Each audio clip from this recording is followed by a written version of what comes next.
Assalamualaikum warahmatullahi wabarakatuh. Perkenalkan kami dari kelompok 5 yang baru membatalkan saya Noval Fajri, M. Sandy Febiandika, Nadia Safitri, dan Novita Nurmala Putri. Dalam kesempatan kali ini, kami akan membahas mengenai PSAK 4 laporan keuangan tersendiri. Bagian yang pertama yaitu perbedaan antara PSAK 4 dan IAS 27. Nah, jadi PSAK 4 ini merupakan adaptasi dari standar internasional yaitu IAS 27. Nah, IAS 27 ini mengatur penyusunan laporan keuangan tersendiri sebagai pengganti laporan keuangan konsolidasian. Nah, PSAK 4 hanya mengizinkan induk untuk menyusun laporan keuangan tersendiri sebagai lampiran dalam laporan keuangan konsolidasian. Nah, karena tidak disyaratkan naik pengungkapan. Nah, kemudian ruang lingkupnya juga berbeda karena sebagai lampiran disesuaikan dengan konteks Indonesia karena yang pertama laporan keuangan tersendiri ini merupakan pilihan bukan keharusan. Jadi setiap perusahaan itu boleh untuk tidak membuat laporan keuangan tersendiri. Kemudian suatu entitas sebagai investor dapat dalam entitas asosiasi atau joint venture dianggap tidak relevan menyajikan laporan keuangan tersendiri. Dan yang terakhir itu laporan keuangan tersendiri hanya untuk laporan bertujuan umum. Berikutnya yaitu ruang lingkup dan definisi. Nah, standar ini diterapkan untuk entitas induk yang menyajikan laporan keuangan tersendiri dalam mencatat investasi anak, ventura bersama, dan entitas asosiasi. Nah, kemudian laporan keuangan tersendiri ini adalah laporan keuangan yang disajikan oleh entitas induk yang mencatat investasi pada entitas anak, entitas asosiasi, dan ventura bersama berdasarkan biaya perolehan atau sesuai dengan PSAK 55, instrumen keuangan, pengakuan, dan pengukuran. Nah, laporan keuangan tersendiri ini minimal terdiri dari laporan posisi keuangan, laporan laba rugi komprehensif, laporan perubahan ekuitas, dan laporan arus kas. Nah, laporan keuangan tersendiri ini tidak perlu menggunakan catatan atas laporan keuangan, tidak seperti laporan keuangan pada biasanya. Selanjutnya mengenai ketentuan laporan keuangan tersendiri. Laporan keuangan tersendiri ini disusun hanya untuk entitas konsolidasi, serta untuk penyajiannya akan dicatat menggunakan metode biaya atau menggunakan metode ekuitas. Pengungkapan laporan keuangan tersendiri ini sebagai bagian dari informasi tambahan. Selanjutnya untuk penyusunan laporan keuangan tersendiri disusun sesuai dengan SAK yang berlaku, kecuali jika diatur di dalam ketentuan khusus. Investasi pada entitas anak dan ventura bersama dan asosiasi dicatat pada yang pertama sebesar biaya perolehan, yang kedua sesuai dengan PSAK 55, dan yang ketiga metode ekuitas pada PSAK 15 tentang investasi pada entitas asosiasi dan ventura bersama. Ketika investasi tersebut diklasifikasikan sebagai dimiliki untuk dijual, maka investasi tersebut dicatat sesuai dengan PSAK 58. Aset tidak lancar yang dimiliki untuk dijual dan operasi yang dihentikan. Baik, untuk pemaparan materi selanjutnya yaitu ada penyusunan laporan keuangan tersendiri. Jika entitas induk juga bertindak sebagai investor atau venturer, nanti investasinya akan diukur sesuai PSAK 15, yaitu diukur pada nilai wajar melalui laba rugi.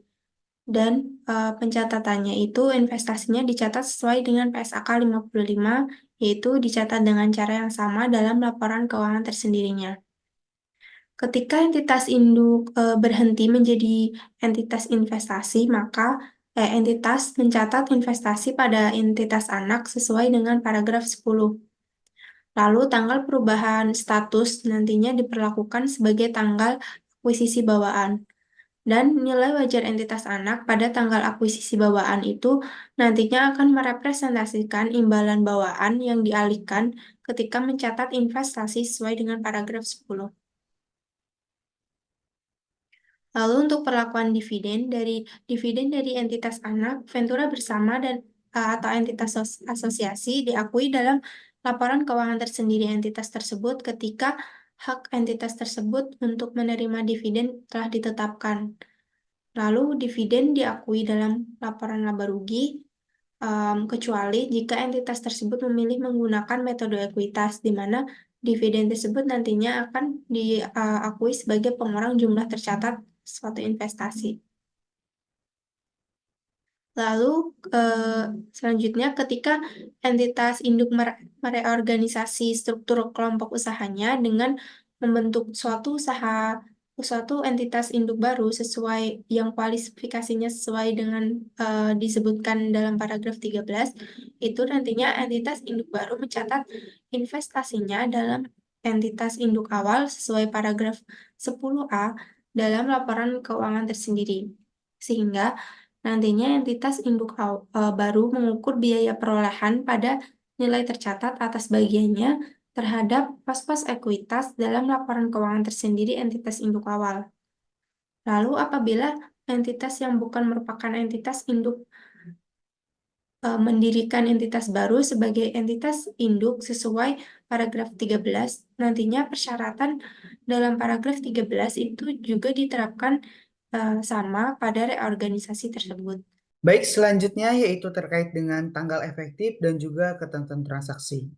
Amandemen PSAK 4 terkait dengan laporan keuangan tersendiri tentang metode ekuitas dalam laporan keuangan tersendiri itu mengamandemen paragraf 4 sampai dengan paragraf 7, kemudian paragraf 10, paragraf 11B, dan paragraf 12. Entitas menerapkan paragraf tersebut untuk periode tahun buku yang dimulai pada tanggal 1 Januari 2016 atau setelah tanggal 1 Januari 2016 secara retrospektif sesuai dengan PSAK 25, yaitu terkait dengan kebijakan akuntansi, perubahan estimasi akuntansi, dan kesalahan.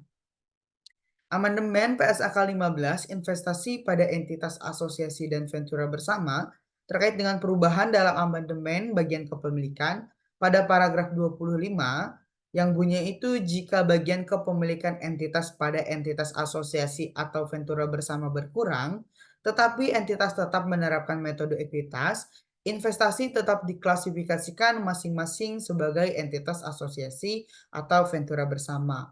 Nah, pada bagian tetapi entitas tetap menerapkan metode ekuitas itu dihapuskan atau dicoret, maka pada paragraf 25 bunyinya hanya jika bagian kepemilikan entitas pada entitas asosiasi atau ventura bersama berkurang, investasi tetap diklasifikasikan masing-masing sebagai entitas asosiasi atau ventura bersama. Itu merupakan bunyi setelah diamandemen. Baik, terima kasih atas perhatiannya. Cukup sekian penyampaian materi terkait dengan PSK 4 dari kelompok 5. Wassalamualaikum warahmatullahi wabarakatuh.